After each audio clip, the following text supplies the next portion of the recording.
menjadikan dia menjadi sesungguhnya Allah Ta'ala itu akan Sholat sunnah diulangi, sholat sunnah berlebih, berbentar lagi, dan salah kamu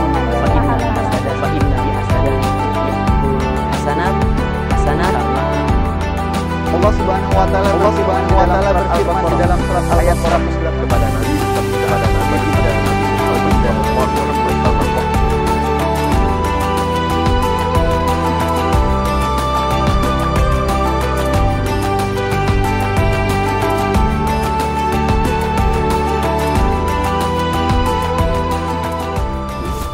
Assalamualaikum warahmatullahi wabarakatuh.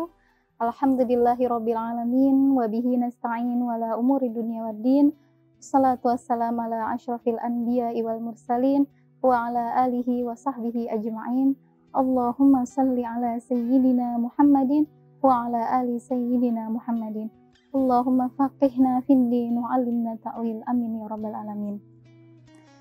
Semua kitab tarikh dan hadis bersepakat bahwa pada zaman Rasulullah SAW, sholat tarawih belumlah dikenal seperti sekarang ini. Karena menurut riwayat hadis yang diriwayatkan oleh Imam Bukhari dan Muslim, untuk menghidupkan menghidupkan Ramadan, sholat malam disebut dengan Qiyamu Ramadan. Sesuai dengan hadisnya, man qoma ramadana imanan wa ihtisaban ghufira lahu ma taqaddama min dzambih. Maka siapa yang menghidupkan malam bulan Ramadan karena keimanan dan mengharap pahala dari Allah Subhanahu wa taala, niscaya akan diampuni dosanya yang telah lalu. Hadis riwayat Bukhari dan Muslim. Dalam kamus Al-Ma'ani, kata tarawih adalah bentuk jamak dari tarwihah yang artinya duduk beristirahat. Nah, kata tersebut diistilahkan karena setelah mengerjakan 4 rakaat dilanjutkan dengan beristirahat setelah mengerjakan sholat. Nah, hal tersebut karena pada masa Khalifah Umar bin Khattab, ketika para sahabat mengerjakan sholat, yang mana sholat tarawih tersebut untuk ruku sujudnya yang lama, maka ketika selesai 4 rakaat mereka beristirahat sejenak lalu melanjutkan kembali.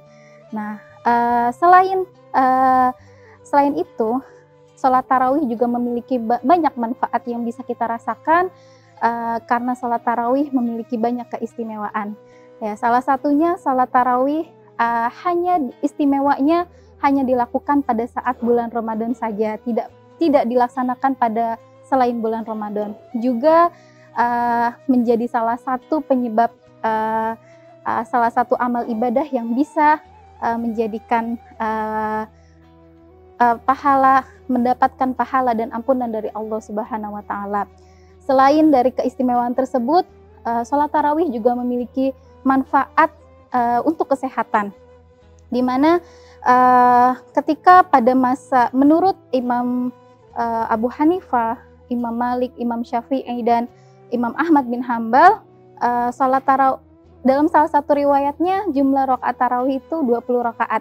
Bahkan pada masa Khalifah Umar bin Abdul Aziz radhiyallahu anhu, sholat tarawih bahkan dilaksanakan sebanyak 36 rakaat. Yang artinya ketika kita melaksanakan sholat tarawih 20 rakaat, kita bisa melakukan sujud sebanyak 40 kali dalam semalam di sholat tarawih tersebut. Kalau kita melaksanakan 30 hari full, kita bisa sujud sebanyak 1200 kali. Subhanallah. Dan di sini saya mengutip dari sebuah artikel dari Bincang Syariah, di mana menurut Dr. Diauddin Ahmad mengatakan bahwasanya yang mana beliau adalah seorang kepala bagian dari penyebaran gizi yang bekerja di teknologi sinar di Mesir. Beliau mengatakan ketika seseorang sering terkena cahaya gelombang elektromagnetik tersebut tanpa ada upaya untuk menguranginya, maka hal itu akan berpengaruh terhadap kesehatannya, bahkan bisa menyebabkan suatu penyakit besar yang salah satunya adalah kanker. Di sini dalam kajiannya beliau mengatakan solusinya adalah memperbanyak sujud kepada Allah Subhanahu wa taala. Yang menarik dari kajian ini, beliau mengatakan bahwasanya sujud itu ketika kita sujud dengan menggunakan anggota sujud kita, yakni kening, 2 telapak tangan, 2 lutut dan 2 kaki, lalu kita proses tersebut akan secara berangsur-angsur berkurang dengan cara kita menghadap ke kiblat. Jadi menurut inilah yang menarik dari kajian Dr. Diauddin Hamid ini, bahwasanya dengan memperbanyak sujud dapat meningkatkan kesehatan kita.